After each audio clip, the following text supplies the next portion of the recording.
नमस्कार आदाब दोस्तों। तो चलिए आज फिर हम आप लोगों के लिए लाए हैं देश और दुनिया की तमाम ताजा बड़ी खबरें, ब्रेकिंग न्यूज हेडलाइंस, एक एक करके तमाम बड़ी खबरें आपके सामने रखेंगे। सबसे पहली और बड़ी खबर में आपको बताएंगे हमास और इजराइल के बीच चल रहे विवाद में फिलिस्तीन के यरूशलेम से बड़ी खबर आ रही है, जहां पर हमास के समर्थक लड़ाकों ने यरूशलेम के अंदर इजरायली लोगों पर एक और बड़ी कार्रवाई कर दी है, जिसमें लगभग 7 से ज्यादा इजरायली नागरिक जो है निपटा दिए गए हैं। इसकी पूरी जानकारी आगे आपको देंगे। साथ ही साथ अगली बड़ी खबर में आपको बताएंगे दोस्तों कि इजराइल के खिलाफ एक और देश ने खोला मोर्चा। स्पेन के राजदूत ने इजराइल जिस तरीके से गाजा पट्टी में लोगों पर कार्रवाई कर रहा है, इसको इंटरनेशनल लॉ के खिलाफ बता दिया है, जिसके बाद स्पेन और इजराइल के बीच विवाद बढ़ गया है। आगे इसकी भी जानकारी आपको देंगे। साथ ही साथ अगली बड़ी खबर में आपको बताएंगे दोस्तों कि जर्मनी के राष्ट्रपति फ्रैंक वॉल्टर को कतर की यात्रा भारी पड़ गई है। जिस तरीके से जो है जर्मनी ने गाजा पट्टी में इजराइल की कार्रवाई का समर्थन किया था, उसका खामियाजा अब जो है जर्मनी राष्ट्रपति फ्रैंक वॉल्टर को भुगतना पड़ा है। 30 मिनट तक उनको जो है एयरपोर्ट पर खड़े रहकर जलील होना पड़ा है। किस तरीके से इसका वीडियो भी आपको दिखाएंगे। साथ ही साथ अगली बड़ी खबर में आपको बताएंगे दोस्तों कि एक बार फिर सऊदी अरब ने फिलिस्तीनियों की आवाज उठाई है। सऊदी अरब के जो फॉरेन मिनिस्टर हैं प्रिंस फैसल बिन फरहान, उन्होंने साफ तौर पर कहा है कि गाजा और फिलिस्तीन के अंदर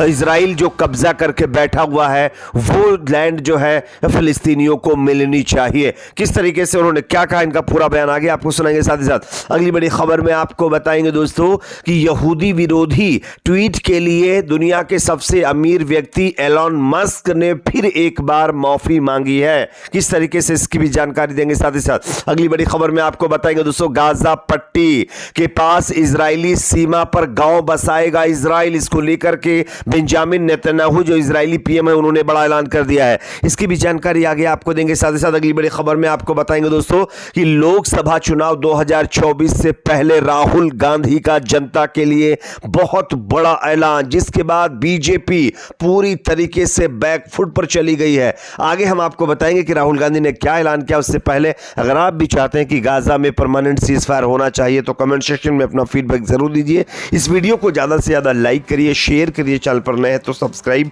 जरूर कर लीजिए। बात करेंगे पहली और बड़ी खबर की। जैसा कि आप जानते हैं कि गाजा पट्टी के अंदर हमास इजराइल के बीच लगातार विवाद जारी है और यह विवाद अब फिलिस्तीन के अंदर भी फैलता जा रहा है, जहां एक तरफ फिलिस्तीन में आप लोगों ने देखा होगा इजरायली सेना के जवान लगातार लोगों के घरों पर रेड मार रहे हैं और साथ ही साथ उनको पकड़ रहे हैं। इसी बीच खबर आ रही है कि यरूशलेम के अंदर हमास समर्थित जो है 2 लड़ाकों ने इजराइल के ऊपर बहुत बड़ी कार्रवाई कर दी है। यरूशलेम के एक बस स्टॉप पर फलस्तीनी हमास समर्थकों की तरफ से जो है इजरायली लोगों पर कार्रवाई की गई है, जिसमें 3 इजराइल के लोगों को निपटाया गया है। साथ ही साथ अन्य 6 इसमें जो है चोटिल बताए जा रहे हैं, जिसके बाद बताया जा रहा है कि जो है अल्पकालिक जो शांति थी वो कहीं ना कहीं अब फिलिस्तीन के अंदर भंग हो गई है, जिससे अब गाजा के बाद यरूशलेम एक नया मोर्चा हमास और इजराइल की सेना के बीच खुल सकता है। अगली खबर की बात करेंगे जो कि सामने आ रही है। स्पेन के राजदूत ने इजराइल के खिलाफ दिया बहुत बड़ा बयान। आप इस खबर को देख सकते हैं।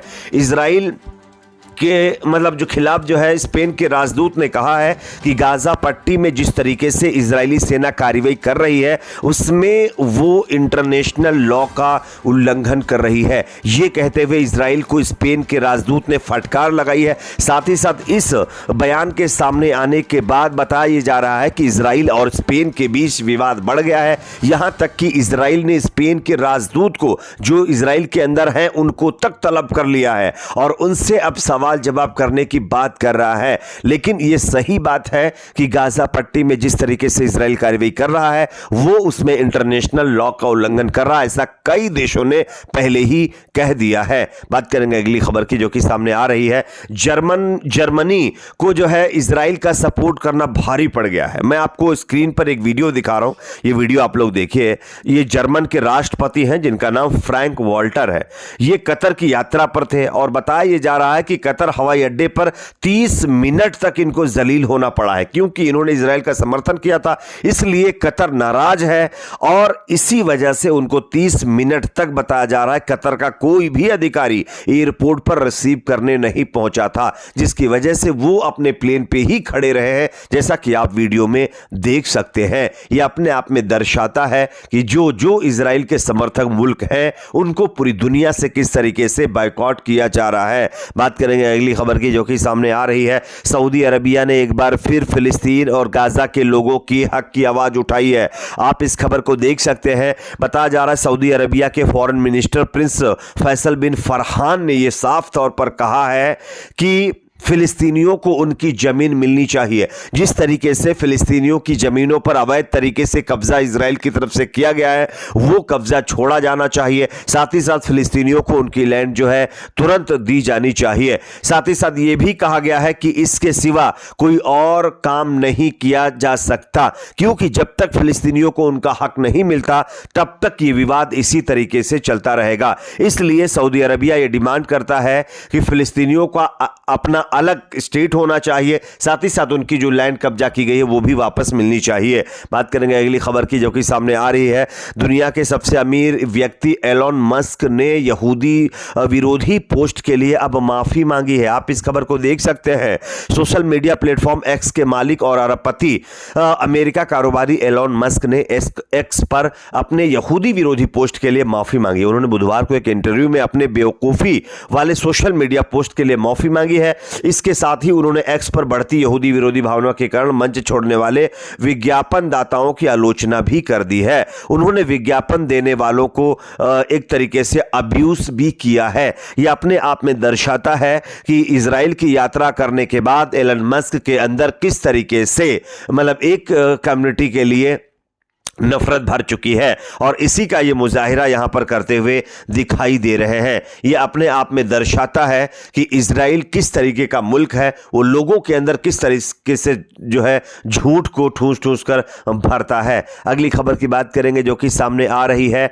अब जो है इजराइल अपने बॉर्डर के पास गाजा पट्टी के करीब एक और बड़ा काम करने जा रहा है। आपको मैं खबर दिखा रहा हूं, देख सकते हैं दोस्तों इस खबर को। इजराइल और हमास की जो है कट्टर दुश्मनी किसी से छिपी नहीं। 7 अक्टूबर को इजराइल पर हमास के द्वारा कार्रवाई करने के बाद आप लोगों ने देखा होगा कि इजराइल ने भी गाजा पट्टी को पूरी तरीके से तबाह कर दिया है। इसी बीच प्रधानमंत्री बेंजामिन नेतन्याहू ने गाजा के बेहद नजदीक एक नए गांव की आधारशिला रख दी है। पीएम नेतन्याहू ओफिर समुदाय के लिए यह गांव बसा रहे हैं। शार हनेगेव क्षेत्रीय परिषद के प्रमुख ओफिर लिबिस्टिन के सम्मान में इस गांव को बसाया जा रहा है। यानी कि गाजा पट्टी के करीब जो है इजरायली पीएम ने एक गांव बसाने का ऐलान कर दिया है। अगली खबर की बात करेंगे, जो कि सामने आ रही है दोस्तों। लोकसभा चुनाव 2024 से पहले राहुल गांधी का बहुत बड़ा ऐलान। मरीजों को 50 लाख रुपए तक का फ्री में इलाज दिया जाएगा। लोकसभा चुनाव से पहले राहुल गांधी ने जनता से यह वादा करके बीजेपी को बैकफुट पर ढकेल दिया है। आप किस पर क्या राय कमेंट सेक्शन में जरूर बताइए। वीडियो को लाइक शेयर, चैनल को सब्सक्राइब जरूर करें।